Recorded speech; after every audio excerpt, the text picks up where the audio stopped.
Welcome to the Tech Egg. Don't get scrambled. Enjoy the video. In this video, I will explain how to make locust bean stew. First, gather your ingredients.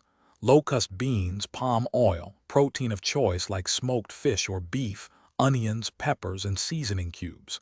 Ensure your locust beans are properly fermented and washed. This stew is a staple in many West African cuisines, known for its rich, earthy flavor. We'll guide you through each step to create a hearty and authentic meal that's perfect for any occasion. The first crucial step is preparing your locust beans.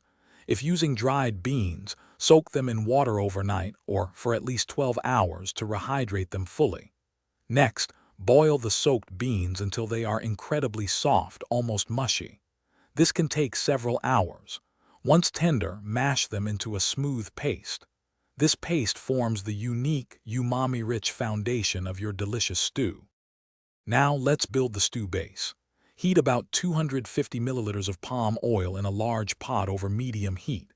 Add your chopped onions and peppers, sautéing them until they are soft and fragrant, about 5 minutes.